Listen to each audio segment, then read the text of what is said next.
L'info de votre région, en direct avec Jean-Pierre Allot. Et ce matin, sur Radio Présence, nous entamons une série d'entretiens avec ceux qui seront les acteurs de la campagne pour les législatives dont le coup d'envoi a été lancé véritablement en début de semaine.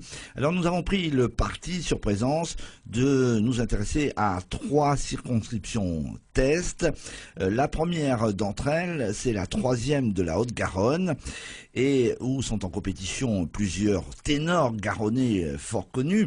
Il y a d'une part Jean-Luc Moudin, l'ancien maire de Toulouse, Alain Fillola qui est notre invité ce matin, candidat socialiste dissident, et puis François Simon qui avait été candidat, on s'en souvient, à la mairie de Toulouse, et puis d'autres candidats évidemment, mais les 3 ténors viendront s'exprimer au micro de Présence. Le premier d'entrée, je vous l'ai dit, c'est Alain Fillola. Alain Fillola, bonjour. Oui, bonjour.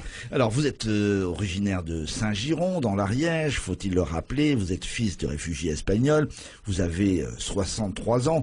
Vous êtes ingénieur de formation. Vous êtes le maire de Balma. Vous êtes conseiller général, vice-président du Grand Toulouse. Alors, pour cette élection, vous avez fait fi un peu des accords passés entre le Parti socialiste et les Verts. Accords anciens, c'était au début de la campagne pour les présidentielles. Et François Simon, donc le candidat des Verts, se présente. Et vous, qu'est-ce que vous êtes aujourd'hui? Un candidat socialiste, indépendant ou dissident? Ou les deux à la fois, mon colonel? D'abord, Bob Dylan, quel plaisir d'être accueilli sur votre antenne avec Bob Dylan. C'est toute ma jeunesse. Et donc, je suis sensible à cela. Pour répondre à votre question, je suis candidat socialiste. Je me suis mis en congé de mon parti.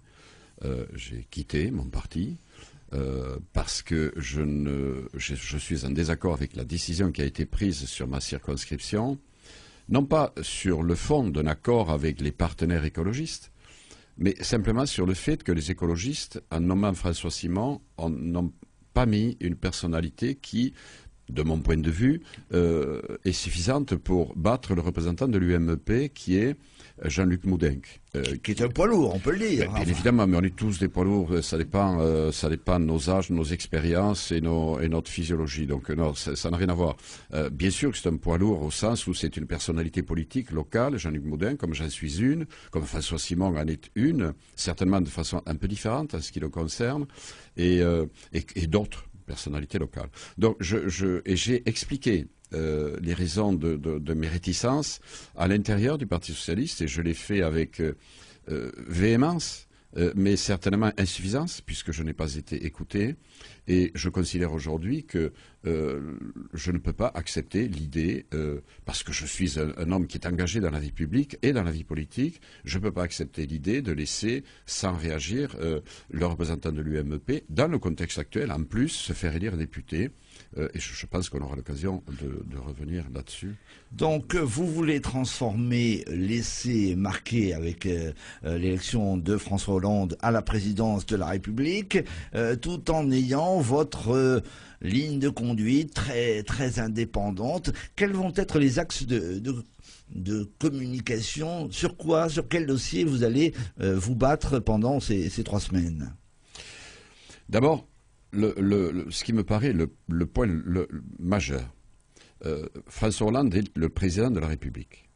Et quels qu'aient été les choix des uns et des autres dans notre pays, je crois que l'intérêt bien compris de notre pays, c'est que François Hollande bénéficie d'une majorité à l'Assemblée nationale pour pouvoir gouverner sereinement et appliquer le programme pour lequel il a été élu.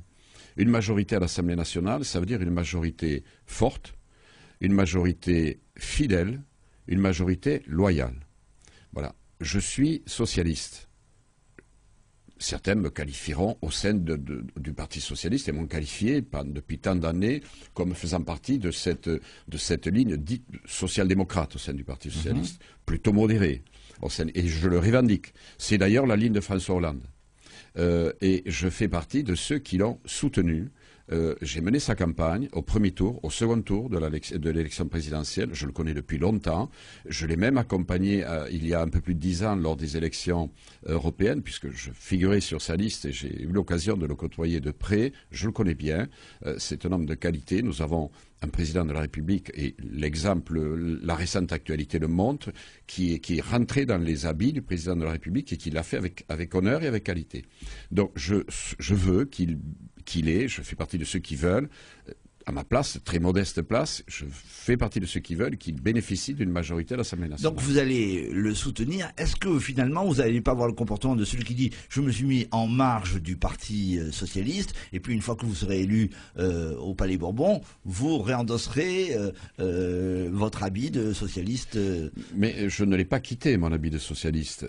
Sur la 3e circonscription de la Haute-Garonne, il y a le candidat de l'UMP, Jean-Luc Moudenc, qui est l'ancien maire de Toulouse. Il a assuré l'intérim de Douste-Blazy quelques années à la tête de la mairie de Toulouse. Il a été battu par Pierre Cohen aux dernières élections municipales.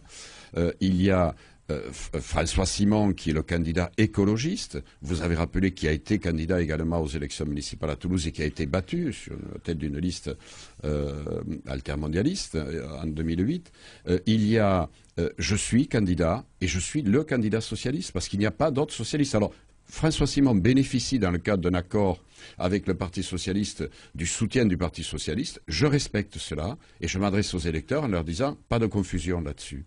Certes, François Simon est candidat écologiste soutenu par le Parti socialiste. Moi, je suis le candidat socialiste. D'accord, c'est clair, d'autant plus que ce matin, j'ai lu dans la presse que vous aviez des soutiens d'hommes politiques de la région toulousaine. Je pense à Bernard Keller, le maire de Blagnac, et quelques autres radicaux de gauche qui apportent votre soutien, enfin leur soutien à votre candidature. Je bénéficie dans cette démarche du soutien de très nombreux élus. Je leur demande simplement, pour la plupart d'entre eux, parce que beaucoup sont des élus socialistes, de ne pas s'exprimer publiquement pour ne pas se mettre en difficulté par rapport à notre parti. Les radicaux de gauche, c'est pas pareil, c'est une formation libre. Jean-Michel Bailly, dès le départ, m'a apporté son soutien et j'ai le soutien aujourd'hui unanime des radicaux de gauche de la Haute-Garonne. Je fais équipe avec une élue qui fait un travail remarquable à la mairie de Toulouse, une adjointe au maire de Toulouse, qui est Cécile Ramos, qui est une jeune femme de 35 ans, qui est adjointe au maire en charge des seniors, radicale de gauche, et qui est ma suppléante dans cette élection et qui mène campagne avec moi. Alain Fiola, la campagne, donc c'est le terrain. Qu'est-ce que vous dites à vos électeurs de votre circonscription, enfin de votre future circonscription si le scrutin vous est favorable? Quels sont les thèmes sur lesquels vous travaillez avec eux? D'abord, je tiens un discours, je le répète. L'info de votre région, en direct avec Jean-Pierre Allot. Vous le savez, l'invité de la rédaction de Radio Présence ce matin est Alain Fiola, candidat socialiste indépendant dans la 3e circonscription, est venu nous rejoindre autour du micro de Présence ce matin. Laurent Dominici, bonjour Laurent. Bonjour Jean-Pierre, bonjour Monsieur Fiola. Voilà, donc on va poursuivre cette conversation entamée tout à l'heure. Alain Fiola, vous êtes sur une radio chrétienne, donc il y a des sujets auxquels on est particulièrement sensible sur cette antenne. Et parmi les thèmes qui nous intéressent aussi, il y a la famille, la vie. Parmi les propositions de François Hollande, vous avez dit combien vous souscrivez aux formules et aux propositions faites par le candidat Hollande lors de la campagne. Il est désormais président. Il y a l'euthanasie qui est un sujet sensible et délicat. Est-ce que vous vous rangez sur la proposition de François Hollande ou pas? Vous savez, c'est une question très difficile. Oui, c'est abordez un sujet... À 7h35, je reconnais que ce n'est pas un sujet facile. Oui, mais enfin, quelle que soit l'heure, je veux dire par là, c'est celui qui n'a pas été confronté à la souffrance d'un malade, à la souffrance d'une personne âgée en fin de vie, a du mal à appréhender tout ce que ça représente. Moi, ma femme est médecin. Nous sommes ensemble depuis...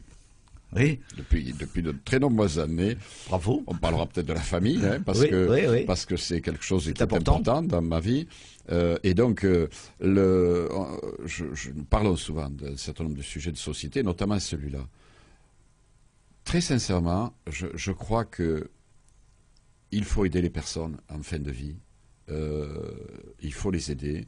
Et je pense que c'est la conscience du médecin. Voilà. Et je pense qu'il faut libérer la conscience du médecin et ne pas le contraindre et ne pas le placer dans des situations par rapport à la loi, je veux dire. Hein.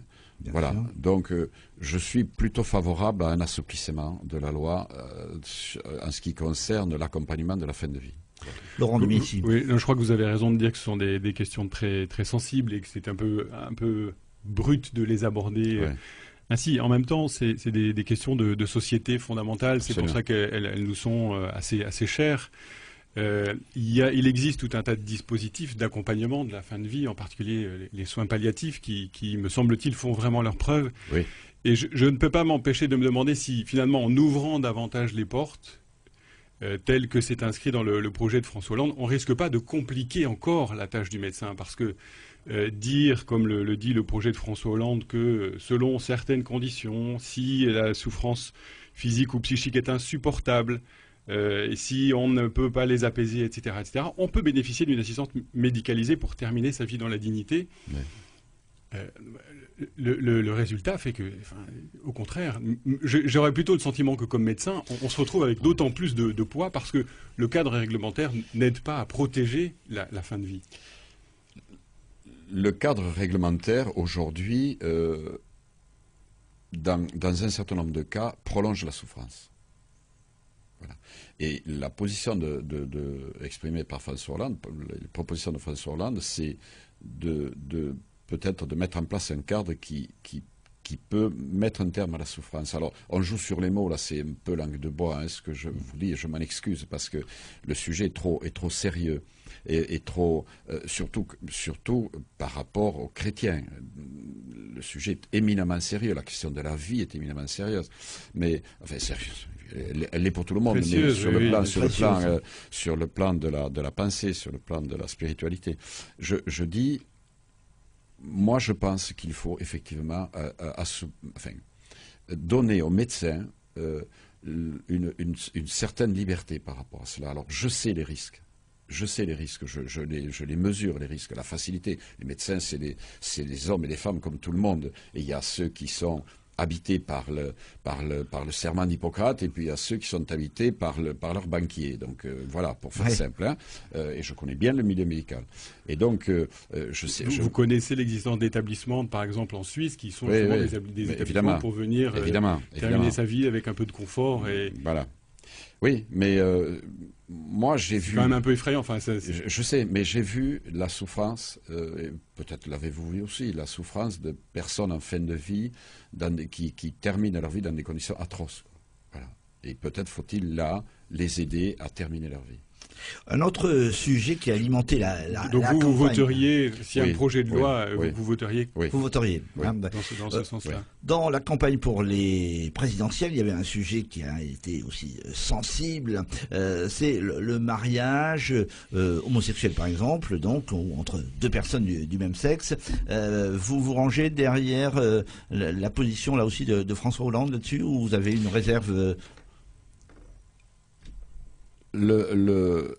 Moi, je crois en l'amour. Et vraiment, je vous parle sérieusement. Là aussi, c'est un sujet majeur aussi. Je crois en l'amour. Je crois que deux êtres peuvent s'aimer, quel que soit leur sexe.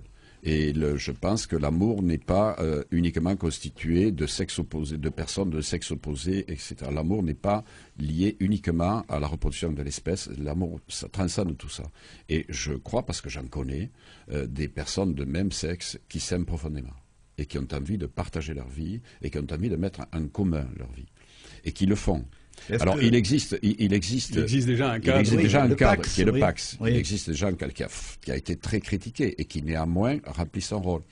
Mais je pense et je sais qu'il y a des couples qui veulent aller au-delà et qui veulent, et c'est très symbolique, parce que ça ne va pas, le Pacs répond à toutes les demandes administratives, mais qui veulent, sur le plan symbolique, passer devant Monsieur le maire.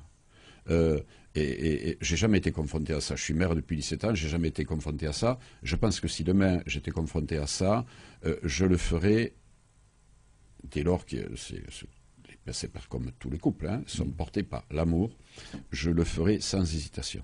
Voilà. Le projet les propositions de François Hollande vont plus loin, puisque c'est à la fois le mariage, mais c'est également la possibilité d'adopter. C'est ce qui veut dire reconnaître que la différence sexuelle n'est plus structurante dans la constitution de la famille.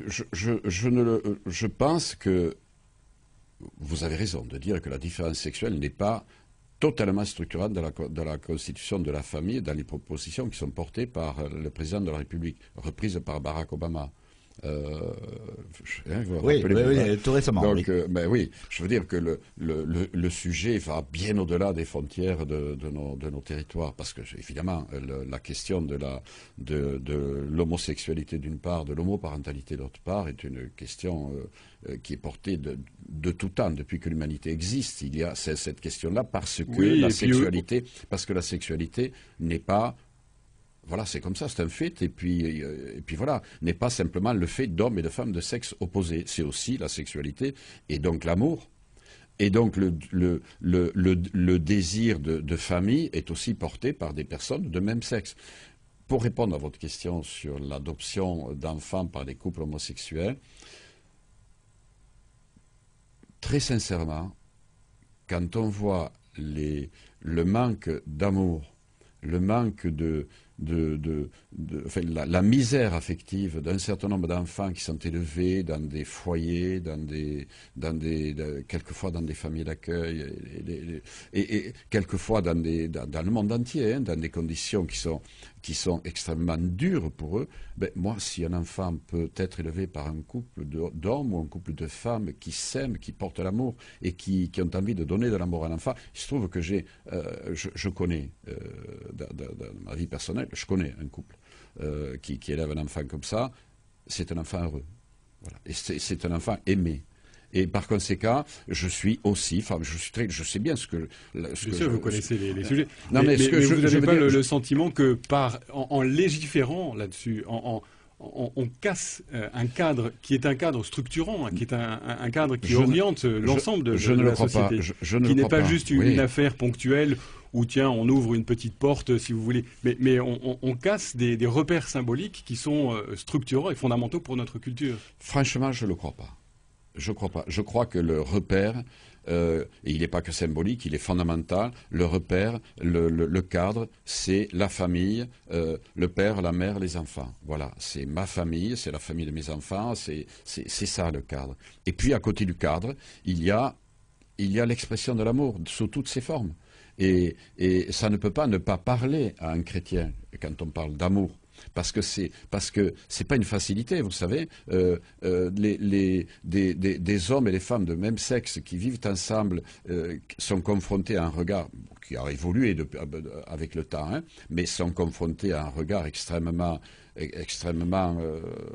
dur de la société, et c'est pas facile pour eux de trouver leur place dans la société. L'homosexualité est une forme ordinaire de la sexualité, de l'affection et de l'amour. Voilà. Sauf c'est pas la forme, ça reste à la marge. Enfin, à la marge entre guillemets, je veux dire, c'est minoritaire, mais ça reste une forme d'amour. Exactement. Mais du coup, je ne peux pas m'empêcher de me dire qu'avec un tel projet de loi, ça reste non plus à la marge, mais ça devient une norme. Mais non.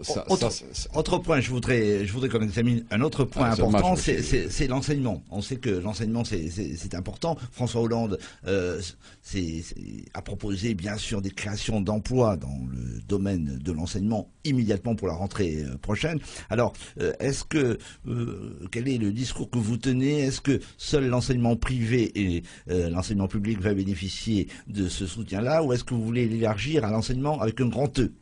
Mais d'abord, François Hollande n'a jamais dit que c'était limité à l'enseignement public. L'enseignement privé sous contrat avec l'État bénéficie exactement des mêmes dispositions que l'enseignement privé, donc sous contrat avec l'État, bénéficie exactement des mêmes dispositions que l'enseignement public. Il se trouve que je suis conseiller général d'un canton de Toulouse 8, qui comprend notamment les quartiers de la Côte-Pavée, sur lequel se trouve un certain nombre d'établissements d'enseignement privé, pour la plupart d'entre eux, Il y en a beaucoup, oui, effectivement. catholiques. Oui. Voilà, je siège au conseil d'administration de l'un d'entre eux en tant que conseiller général. Je suis les meilleures relations du monde avec eux. Je les accompagne, je les aide, et je n'ai aucun état d'âme par rapport à ça. Moi, je suis pas dans la guerre scolaire. Que les choses soient bien claires. Je suis pas dans la guerre scolaire. Je suis un produit de l'enseignement public. Voilà, moi, vous avez rappelé mes origines. Ce que j'ai fait dans ma vie, je le dois à l'école de la République. Mais je conçois parfaitement le fait que des familles souhaitent un cadre qui leur soit personnel et qui soit en accord avec leurs convictions spirituelles. Voilà, vraiment, ça ne me pose pas un problème. Et la proposition de Hollande de créer des postes supplémentaires dans l'enseignement, bien sûr qu'aujourd'hui, ils sont supprimés dans l'enseignement public. Mais pour en avoir parlé avec eux, je sais que dans l'enseignement privé catholique, aujourd'hui, ils connaissent de grandes difficultés en matière d'encadrement et en matière d'effectifs. Dès lors qu'ils sont en contrat avec l'État, ils bénéficient des financements de l'État pour pouvoir créer ces postes-là.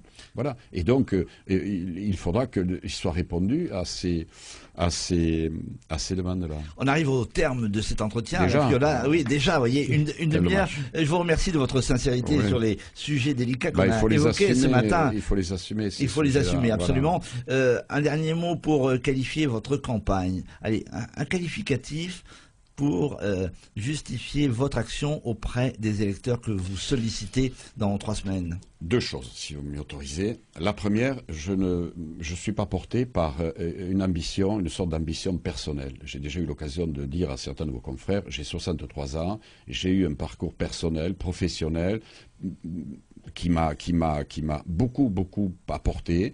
J'ai la chance d'être entouré d'une famille extrêmement soudée et extrêmement joyeuse, extrêmement riche. Enfin, j'ai une belle vie, et je le dis très clairement. Je suis un élu qui fait son boulot, un élu local qui fait son boulot, et je suis pas porté par une ambition personnelle. Je suis porté par le souci comme je vous l'ai dit en introduction, d'accompagner ce qui est engagé autour du président de la République. Deuxièmement, je suis un élu local sur des territoires qui ne me sont pas naturellement favorables. Je suis un rassembleur. Et c'est pour ça que je suis élu et que j'ai été élu à Balma, que j'ai été élu sur mon canton, à la Côte-Pavée, etc. Parce que je suis un rassembleur. Demain, je resterai un rassembleur en tant que député. Merci Alain Fiola d'être venu témoigner au micro de Présence avec beaucoup de conviction et beaucoup de sincérité. Il est 7h48. Présence, la radio chrétienne du Midi Pyrénéen.